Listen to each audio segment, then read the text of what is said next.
तुर्की द्वारा पाकिस्तान को प्रदान किए गए ड्रोन को निष्क्रिय करने में उन्नत एल-70 40 मिलीमीटर एंटी एयरक्राफ्ट गन की शानदार सफलता के बाद भारतीय सेना अब इन पुराने लेकिन प्रभावी सिस्टम्स के उत्तराधिकारी की घोषणा करने की तैयारी कर रही है।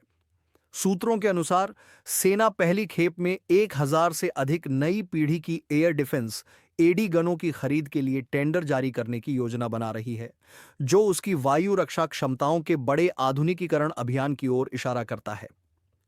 एल-70 गनों को मूल रूप से 5 दशक पहले विकसित किया गया था, लेकिन हाल के संघर्षों में डिजिटल उन्नयन के कारण इनकी प्रासंगिकता बरकरार रही है। आधुनिक रडार, इलेक्ट्रो ऑप्टिकल सेंसर और ऑटो ट्रैकिंग सिस्टम से लैस इन गनों ने मानव रहित हवाई खतरों, विशेष रूप से पाकिस्तान द्वारा संचालित तुर्की ड्रोन को निष्क्रिय करने में शानदार प्रदर्शन किया है। इन उन्नयनों ने एल-70 की सटीकता और प्रतिक्रियाशीलता को बढ़ाया है, जिससे यह आधुनिक युद्ध की बदलती जरूरतों के अनुकूल बन सकी है। हालांकि इनकी सफलता के बावजूद भारतीय सेना यह समझती है कि तकनीकी बढ़त बनाए रखने के लिए अब उन्नत प्लेटफॉर्म की ओर संक्रमण आवश्यक है। एल-70 ने सराहनीय प्रदर्शन किया है, लेकिन सेना के भंडार में कई यूनिट्स अभी तक आधुनिक नहीं हुई हैं।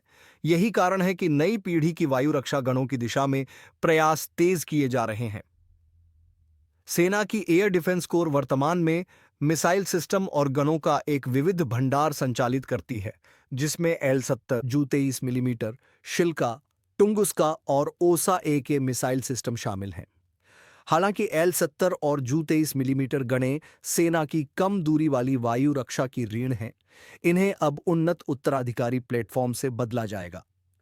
इन नए सिस्टम्स में उन्नत फायर कंट्रोल सिस्टम, बेहतर सेंसर और अधिक ऑटोमेशन जैसी तकनीकों को शामिल किया जाएगा, ताकि ड्रोन, निम्न ऊंचाई पर उड़ने वाले विमान और मिसाइल जैसे परिष्कृत हवाई खतरों से निपटा जा सके। सूत्रों के अनुसार सेना इन उत्तराधिकारी प्लेटफॉर्म्स के लिए स्वदेशी विकास को प्राथमिकता दे रही है, जो आत्मनिर्भर भारत पहल के अनुरूप है। जबकि मिसाइल सिस्टम के मामले में कभी-कभी आयात पर विचार किया गया है, लेकिन इस गन सिस्टम के लिए सेना किसी भी विदेशी खरीद पर विचार नहीं कर रही है और घरेलू नवाचार व निर्माण पर जोर दे रही है। भारतीय सेना इन नई पीढ़ी की एडी गनों की खरीद की दिशा में पहले ही ठोस कदम उठा चुकी है। 220 गनों की खरीद के लिए एक अनुरोध प्रस्ताव आरएफपी जारी किया जा चुका है और जल्द ही परीक्षण शुरू होने की संभावना है। इन परीक्षणों की सफलतापूर्वक समाप्ति के बाद पहले बैच के ऑर्डर का मार्ग प्रशस्त हो सकता है, जिसमें प्रारंभिक चरण में 1000 से अधिक गन खरीदने की योजना है।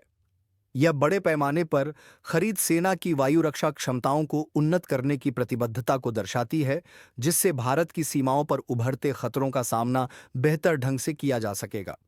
के लिए धन्यवाद। आप देख रहे थे डिफेंस वॉच, जहां रक्षा और रणनीति मिलती है विश्लेषण से।